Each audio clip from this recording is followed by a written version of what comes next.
कुमार को लेकर एक विवाद शुरू हुआ जो कि अब ठंडा पड़ता नजर आ रहा है। दरअसल विवाद ये था कि नीतीश कुमार ने एक मुस्लिम महिला का हिजाब खींच दिया था। ये वीडियो सोशल मीडिया पर काफी वायरल हुआ, जिसके बाद विवाद शुरू हुआ और आखिर अब इस पर एक नया खुलासा हुआ है। खुलासा क्या कुछ है, क्या कुछ नया अपडेट आया है और ये मामला क्यों ठंडा पड़ता हुआ नजर आ रहा है, आइए इस पे जानने के लिए हमारे साथ न्यूज रूम में अंजलि मौजूद है। अंजलि, ये मामले पे जो है क्या नई अपडेट आई है, क्या खुलासा हुआ है नया मुस्लिम महिला को लेकर और किसने खुलासा किया है, इस पर नजर डालते हैं। बिल्कुल दीपिका, जिस तरीके से आपने बताया कि ये पूरा मामला हिजाब विवाद को लेकर है। दरअसल पटना बिहार में एक नियुक्ति पत्र बांटने का समागम था, सरकारी समागम था जिसमें नियुक्ति पत्र बांटे जा रहे थे। उसी दौरान एक मुस्लिम महिला जब अपना नियुक्ति पत्र लेने के लिए जाते हैं तो सोशल मीडिया पे एक वीडियो यहाँ पे वायरल हो रहा है, जिस वीडियो में हम ये देख सकते हैं कि बिहार के मुख्यमंत्री नीतीश कुमार जो हैं वो जब नियुक्ति पत्र देते हैं महिला को, वो महिला मुस्लिम होती है, उन्होंने हिजाब पहना होता है तो वो उनका नकाब को खींच देते हैं। उसी के बाद से ये विवाद बढ़ जाता है। कहा जाता है कि यहाँ पर एक मुस्लिम महिला का जो है अपमान किया गया है।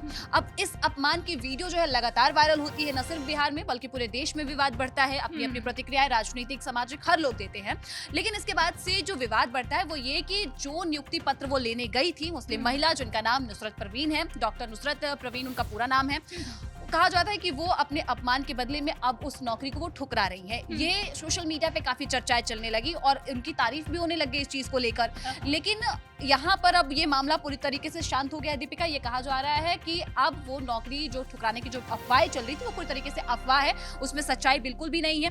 इस पूरे मामले पर जो है विराम लगता हुआ यहाँ पे दीपिका नजर आ रहा है और किसने इस पूरे मामले पर विराम लगा दिया है ये भी आपको बताते हैं। दरअसल शुक्रवार को यानी कि राजकीय तिब्बी महाविद्यालय के प्राचार्य डॉक्टर महफूजुर रहमान ने ये जानकारी दी है। उन्होंने ये बताया है कि नुसरत परवीन के परिवार की ओर से ये पुष्टि कर दी गई है कि वो 20 दिसंबर को नौकरी जो है ज्वाइन कर लेंगे, यहाँ पर योगदान करेंगे। वो राजकीय तिब्बी महाविद्यालय की छात्रा है, लगातार क्लास कर रही हैं और इंटरनेट मीडिया पर नियुक्ति पत्र लेने के बाद उनके कोलकाता जाने और नौकरी ठुकराने की जो बातें चल रही थी वो पूरी तरीके से अफवाह है और इसकी पुष्टि न सिर्फ प्राचार्य ने की है बल्कि उनके परिवार वालों ने भी की है। प्राचार्य ने ये बताया है कि पहले वो तिब्बी महाविद्यालय एवं अस्पताल आएंगी और उसके बाद पटना सिटी स्थित पीएचसी सदर में अपना योगदान करने जाएंगे, यानी कि वो अपनी ज्वाइनिंग के लिए वहां पर जाएंगी। और नुसरत के पति की अगर हम बात करते हैं तो उनके पति की ओर से, साथ ही देवर की ओर से और कुछ सहपाठी जो उनके साथ में पढ़ते हैं उनकी ओर से भी ये पुष्टि की गई है। उनसे जब बातचीत की गई तो सभी ने ये पूरी तरीके से स्पष्ट कर दिया कि वो सरकारी सेवा में अपना योगदान करेंगी, वो नौकरी को ज्वाइन करेंगे। इंटरनेट मीडिया प्लेटफॉर्म पर जो भी खबरें फैल रही थी, जो चर्चाएं चल रही थी, वो पूरी तरीके से अफवाह है। अब जिन लोगों को नहीं पता है कि ये पूरा विवाद क्या है, कब शुरू हुआ, तो वो भी बता देते हैं। दरअसल ये पूरा विवाद जो है 15 दिसंबर को हुआ उस कार्यक्रम में, जैसा कि हमने बताया कि जहां पर नियुक्ति पत्र बांटे जा रहे थे।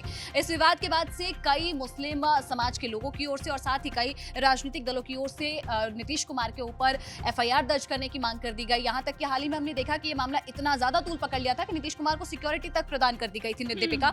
तो विवाद ने जब तूल पकड़ा तो उस बात से खुद नुसरत जो है उन्होंने अपमानित महसूस किया था और ये कहा था कि सब ये कह रहे थे कि वो कोलकाता चली गई है, बिहार को छोड़कर कोलकाता चली गई है, लेकिन सभी दावों को यहाँ पर झूठा करार दे दिया गया है। और इस दौरान बता दें कि जब ये मामला चल रहा था तो पीडीपी की जो नेता है इल्तिजा मुफ्ती, उन्होंने ये साफ तौर पे कहा था कि नीतीश कुमार के खिलाफ में यहाँ पे शिकायत दर्ज होनी चाहिए और महिला का जबरन हिजाब हटाना जो है केवल एक मुस्लिम महिला का अपमान ही नहीं बल्कि हर भारतीय महिला की यहाँ पर पहचान, स्वतंत्रता और गरिमा पर हमला किया गया है।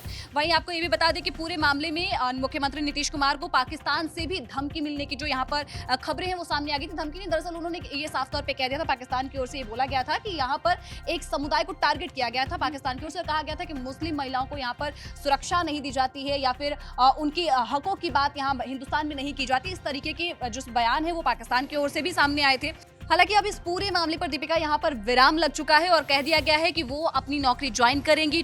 नौकरी ठुकराने या बिहार छोड़ने की जो भी खबरें थी वो पूरी तरीके से गलत थी। इस दौरान हम बात करें शंकराचार्य, जो स्वामी शंकराचार्य, उनकी ओर से भी कहा गया था, ये कहा गया कि जो भी ये पूरा मामला आया, हालांकि जहां विपक्ष की ओर से लगातार उन पर निशाने साधे गए थे तो ये कहा गया, पक्ष की ओर से अपनी सफाई भी दी गई थी। उन्होंने ये कहा था कि दरअसल जब भी नियुक्ति पत्र कोई लेने आता है तो पहचान के लिए वो नकाब जो हटाया गया था। लेकिन इसी पर फिर दूसरे लोगों ने ये कहा, यानी कि स्वामी आचार्य की भी अगर हम बात करें, शंकराचार्य, उन्होंने भी ये चीज कही थी कि अगर आपको पहचान के लिए देखना ही था, चेहरा जरूरी ही था देखना, तो आप ऐसा कर सकते थे कि आप रिक्वेस्ट कर लेते, आप कह देते एक बार महिला को कि भैया नकाब हटा लो, उसके बाद से वो स्वयं ही दिखा देती।